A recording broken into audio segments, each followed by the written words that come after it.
အားလုံးပဲမင်္ဂလာပါ FlutterVerse မြန်မာနဲ့ကျွန်တော်တို့ဒီနေ့မှာတော့ Dart ရဲ့ function တွေကို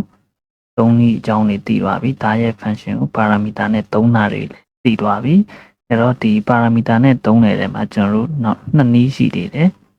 အဲ့ဒါပထမတစ်နည်းကကျတော့ optional parameter နဲ့သုံးတာနောက်ဒုတိယတစ်နည်းကကျတော့ဒီ name parameter လို့ခေါ်တယ်အဲ့တော့အရင်ဆုံးဒီ optional parameter အကြောင်းကိုကြည့်အောင်ကျွန်တော်ဒီ function မှာဆိုရင် full name ဆိုပြီးတော့ကျွန်တော်ရဲ့ဒီနာမည်အပြည့်စုံကိုဖြည့်ခိုင်းတယ်အဲ့တော့ first name ရယ် last name ရယ်ဒီကြတော့ဒီ4000ခွင်းလေးနဲ့တိုက်တယ်ဆိုပြီးတော့ဖြည့်ခိုင်းတယ်အဲ့တော့ကျွန်တော်တို့ကဒီ function ကိုနှမ်းပြီးတော့ယူသုံးမယ်ဆိုရင် full name ဆိုပြီးတော့ရရမယ်အချိန်မှာဒီမှာ first name တောင်းတယ်ဟိုမောင်လို့ပေးလိုက်မယ် last name ကိုလုပ်ပြီးလိုက်မယ်ဒါဆိုရင်ကျွန်တော်တို့ကဒီ function ကိုခေါ်တုံးတဲ့အချိန်မှာ first name နဲ့ဖြည့်ပြီးပြီ last name နဲ့ဖြည့်ပြီးပြီဒါပေမဲ့ကျွန်တော်တို့ကဒီနောက်ကတိုက်တဲ့ကိုလာပြီးတော့မဖြည့်ရင်လည်းရတယ်ဖြည့်ခြင်းလည်းရတယ်အဲ့ဒါကြောင့်မလို့ဒီကောင်ကို optional parameter လို့ခေါ်တာအဲ့တော့ကျွန်တော်တို့ကဒီ optional parameter ကိုသုံးမယ်ဆိုရင်ဒီ parameter လေးကိုကျွန်တော်တို့ဒီ4000ခွင်းလေးနဲ့ဒီ4000ခွင်းနှစ်ခုကြားထဲကိုထည့်ပေးရတယ်။ဒီကြတော့ဒီကောင်က question mark လေးထည့်ပေးရတယ်။ဘာလို့ဒီ question mark လေးထည့်ပေးရလဲဆိုတော့ဒီကောင်က9ဖြစ်နိုင်တယ်။ဘာလို့လဲဆိုတော့ option နဲ့ဖြစ်တဲ့အတွက်ကျွန်တော်တို့ကထည့်ခြင်းနဲ့ထည့်မယ်မထည့်ခြင်းနဲ့မထည့်ဘူး။ဒါကြောင့်မလို့ဒီကောင်ရဲ့တန်ဖိုးကဘလာဖြစ်ခြင်းနဲ့ဖြစ်မယ်။ဒါမှမဟုတ်တခုထည့်လိုက်တယ်ဆိုလဲထည့်လိုက်တဲ့တန်ဖိုးဖြစ်မယ်။အဲဒါကြောင့်မလို့ဒီကောင် option နဲ့ parameter ဖြစ်တဲ့အတွက်ဒီဖြစ်နိုင်တယ်ဆိုတော့ question mark လေးကိုထည့်ပေးရတယ်အဲ့တော့ဒီဟာကို run လိုက်မယ် run လိုက်တော့ဘာမှမထွက်ဘူးဘာလို့လဲဆိုကျွန်တော်တို့ print မထုတ်ပါသေးလို့ print ထုတ်လိုက်မယ် full name ဆိုတော့လုံးလုံးကိုမောင်းလုံးကလှဟုတ်ပြီနောက်တစ်ခေါက်ပြန် run လိုက်မယ်အဲ့တော့နောက်တစ်ခေါက်ပြန် run လိုက်တော့ကျွန်တော်တို့ဒီမှာ your full name is တဲ့နောက်ကမောင်လှဆိုပြီးတော့ပေါ်နေတယ်ဘာလို့လဲဆိုတော့ကျွန်တော်တို့ကဒီ return ပြန်တဲ့ function ထဲမှာတိုက်တယ်ကိုထည့်ထားတယ်ဒီကြတော့ first name last name ဆိုပြီးတော့ထည့်ထားတယ်ဒါပေမဲ့ဒီတိုက်တယ်ရဲ့ဒီတန်ဖိုးကြီးကဖြစ်နေတယ်အဲကြောင့်မလို့ဒီထွက်လာတဲ့ result ကြီးကမောင်လှဆိုပြီးတော့ဖြစ်နေတယ်ကျွန်တော်တို့ကဒီလိုပုံစံမျိုးကြီးမလိုချင်ဘူးအဲ့တော့မလိုချင်ဘူးဆိုရင်ဘယ်လိုမျိုးစစ်လို့ရလဲဆိုတော့ if ရဲ့၍တိုက်တယ်က equal ဒီတိုက်တယ်လေးရဲ့ဒီ parameter ကနေရလာတဲ့တိုက်တယ်ရဲ့တန်ဖိုးကနဲ့ညီနေတယ်ဆိုရင်ပုံစံတစ်မျိုးနဲ့ return ပြန်လိုက်မယ်ဒီတိုက်တယ်လေးကိုထည့်ပြီးတော့မပြန်တော့ဘူးဘာလို့လဲဆိုတော့အဲ့လိုမျိုးထည့်ပြီးပြန်လိုက်ရင်မောင်လားဆိုပြီးဖြစ်နေတာဖြစ်တဲ့အတွက်ကျွန်တော်တို့ကဒီလိုမျိုးကြီးဒီတိုက်တယ်ကိုအရင်ဆုံးလာဆက်လိုက်တယ်တိုက်တယ်ရတာနဲ့ညီနေတယ်ဆိုရင်ကျွန်တော်တို့က first name ရဲ့ last name ရဲ့နှစ်ခုတည်းကိုပဲပြမယ်အကယ်၍အဲ့လိုမှမဟုတ်ဘူးဆိုရင်တော့ကျွန်တော်တို့ကဒီ now ကိုပါလာပြီးတော့ပြမယ်လို့ဒီလိုမျိုး if else လေးနဲ့ဒီညှိလိုက်မယ်အဲဆိုရင်ဒါကိုပြန် run လိုက်မယ် run လိုက်ရင်ကျွန်တော်တို့ဒီလိုချင်တဲ့အတိုင်းပဲ your full name is မောင်လာဆိုပြီးတော့ထွက်လာတယ်ဒီအရှိကကြီးမပါတော့ဘူးဘာလို့လဲဆိုတော့ကျွန်တော်တို့ကဒီတိုက်တယ်ရတာတိုက်တယ်ရဲ့တန်ဖိုးကနဲ့ညှိနေတယ်ဒီလိုပုံစံနဲ့ return ပြန်มาလို့ပြောလိုက်တယ်အကယ်၍ဒီတိုက်တယ်ရဲ့တန်ဖိုးကနဲ့မညီဘဲနဲ့နဲ့မညီဆိုရင်ကျွန်တော်တို့ဒီလိုပုံစံ return ပြန်มาအဲ့တော့ဒီဒုတိယ parameter ပြီးရင်ဒီတတိယ parameter နေရာမှာတိုက်တဲ့နေရာကိုတစ်ခုခုဦးဆိုပြီးတော့ထည့်လိုက်မယ်ဦးပေါ့တိုက်တဲ့နေရာမှာဦးဆိုပြီးတော့ထည့်လိုက်မယ်ကြတော့ကျွန်တော်တို့ run လိုက်မယ်အဲ့တော့ဒီ run လိုက်တယ်ဆိုရင်ကျွန်တော်တို့ကဒီတိုက်တဲ့ရဲ့တန်ဖိုးကနဲ့မညီတော့ဘူးသူကဦးဆိုပြီးတော့ဒီဟာလေးဝင်လာတာဖြစ်တဲ့အတွက်နဲ့မညီတဲ့အတွက်ဒီ s ရဲ့ဒီကွင်းနဲ့ဟာကိုလာပြီးတော့အလုပ်လုပ်မယ်အဲ့တော့ဒါအလုပ်လုပ်လိုက်တော့ your full name is ဆိုပြီးတော့ဒီကတိုက်တယ်ထုတ်ထားတယ်အဲ့တော့ဦး first name ကမောင် last name ကလှဖြစ်တဲ့အတွက်ကျွန်တော်တို့လိုချင်တဲ့ result အတိုင်းရသွားပြီအဲကြောင့်မလို့ဒီနေရာမှာသိရမှာကဒီ optional parameter ဆိုရင်ကျွန်တော်တို့ရဲ့ဒီ optional parameter ကြီးကဒီ9ဖြစ်နိုင်တယ်ဘယ်လိုလဲဆိုတော့ဒီကောင် optional ဆိုတော့ထည့်ခြင်းနဲ့ထည့်မယ်မထည့်ခြင်းနဲ့မထည့်ဘူးဘယ်လိုမျိုးဖြစ်တဲ့အတွက်ဒီကောင်ရဲ့တန်ဖိုးက9လည်းဖြစ်နိုင်တယ်အဲကြောင့်မလို့ကျွန်တော်ဒီလိုမျိုး9ကိုဖြစ်လားမဖြစ်လားဆိုပြီးတော့စစ်ပြီးတော့ဒီ result ကို dynamic ပုံစံပြန်ပေးလို့ရတယ်အသေးကြီးပြန်တာမဟုတ်ဘဲနဲ့သူ့ရဲ့အခြေအနေပုံမူတည်ပြီးတော့လိုချင်တဲ့ပုံစံကိုခုလိုမျိုးစစ်ပြီးတော့ return ပြန်ပေးလို့ရတယ်ဒါ optional parameter ဒီကြတော့ဒီလိုမျိုး optional parameter ကိုမှကျွန်တော်တို့ကအနေနဲ့ထပ်ပြီးတော့သုံးလို့ရတယ်ဆိုတော့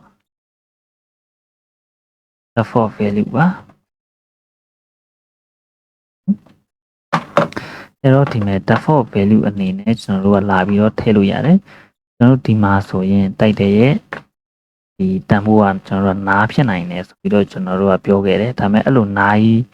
ဖြစ်နိုင်တယ်ဆိုရင်ကျွန်တော်တို့ကဒီလိုမျိုးအပိုတွေလာပြီးတော့ဆက်နေရတဲ့အခြေအနေတွေရှိတယ်ဒီလိုမျိုးကြီးဆက်နေရတာကြီးကတိတ်တော့မမိုက်ဘူးအဲ့တော့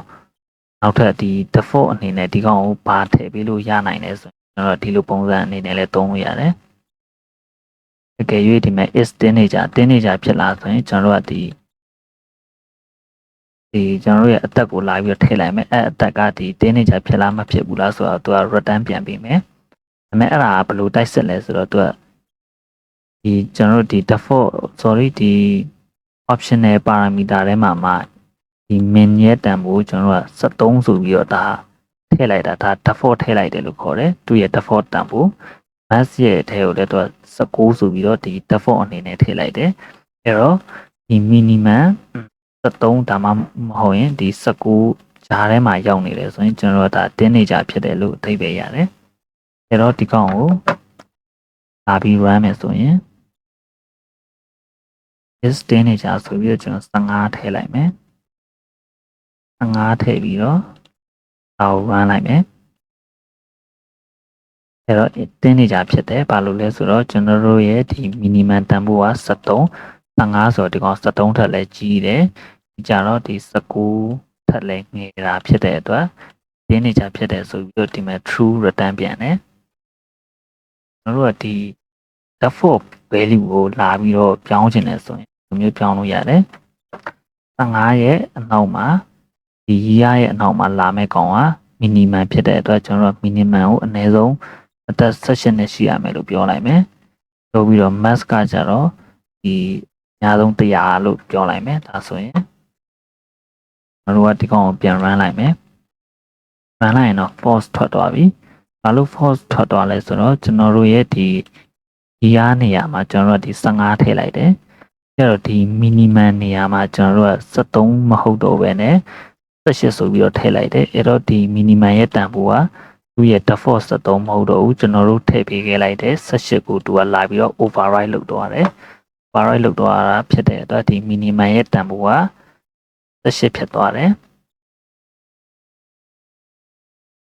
minimum ရဲ့တန်ဖိုးကအစားသူ default အနေနဲ့ထည့်ထားတာ73ဒါပေမဲ့ကျွန်တော်တို့ကဒီနေရာမှာ18ဖြစ်ရမယ်ဆိုပြီးတော့လာပြောလိုက်တာဖြစ်တဲ့အတွက်73နေရာမှာသူက minimum ရဲ့တန်ဖိုးက18ဖြစ်သွားတယ်ဒီကြတော့ maximum ရဲ့တန်ဖိုး maximum ရဲ့တန်ဖိုးကသူငကိုရှိနေတာ19ဒီ19ကိုမှကျွန်တော်တို့ကဒီမှာလာပြီးတော့100ထည့်လိုက်တာဖြစ်တဲ့အတွက်19မဟုတ်တော့ဘဲနဲ့100ဖြစ်သွားတယ်အဲ့တော့သူကဒီ condition ကိုစစ်မယ်ဆိုရင် year က100ထက်ကြီးရ sorry ဒီ minimum ထက်လည်းကြီးရမယ်ပြီးတော့ maximum ထက်လည်းငယ်ရမယ်ဆိုပြီးတော့စစ်လိုက်တဲ့အချိန်မှာကျွန်တော်တို့ရဲ့ဒီ year 15ထည့်ထားတာဆိုတော့ဒီကောင်ဒီ condition မမှန်တော့တာဖြစ်တဲ့အတွက်ဒီနေရာမှာ return ပြန်တာ false ဖြစ်သွားပါတယ်အဲကြောင့်အဲ့တော့ဒီ default value တွေကိုကျွန်တော်တို့ဘယ်လိုသုံးရမလဲဆိုတာကိုသဘောပေါက်မယ်လို့တော့ထင်တယ်အဲ့တော့ကျွန်တော်တို့ဒီ default value သုံးမယ်ဆိုရင်ဒီနားလေးကိုထည့်ပေးစရာမလိုဘာလို့လဲဆိုတော့သူကကျွန်တော်တို့ဒီ function မှာဘာမှမထည့်ဘဲနဲ့လာပြီးတော့သုံးမယ်ဆိုရင်သူ့ရဲ့တန်ဖိုးကလည်းဒီမှာလာပြီးတော့ငကို default value အနေနဲ့လာပြီး assign ခံပေးထားတာဖြစ်တဲ့အတွက်သူ့တန်ဖိုးကနားမဖြစ်နိုင်ဘူးအဲကြောင့်မလို့ဒီနေရာမှာကျွန်တော်တို့ question mark ကိုလာပြီးထည့်ပေးစရာမလိုဘူးအဲဆိုရင်တော့ဒီ default value တွေနဲ့အလုပ်လုပ်ပုံကိုလည်းနားလည်လိုက်မယ်ထင်တယ်နောက်ထပ်ဒီ parameter ထဲမှာနောက်တစ်မျိုးရှိတာကြတော့ main parameter လို့ခေါ်တယ် main parameter ကကျတော့သူကဒီနေရာမှာ optional ဆိုရင်ကျွန်တော်တို့4000ခွင်းနဲ့ရေးတယ်ဒါပေမဲ့ဒီ name ဆိုရင်ကျွန်တော်တို့ဒီတွန်ခွင်းလေးနဲ့ရေးပြရတယ်အဲ့တော့ဒီ function ကိုကျွန်တော်တို့ခေါ်သုံးမယ်ဆိုရင်ဘယ်လိုပွားသွားလဲဆိုတာပြမယ် destination ဆိုပြီးတော့ခေါ်တယ်ပြီးကြတော့ဒီကနေအောင်ကျွန်တော်15ထည့်လိုက်တယ်15ထည့်ပြီးတော့ run လိုက်တယ် sorry print ထုတ်အောင်မယ်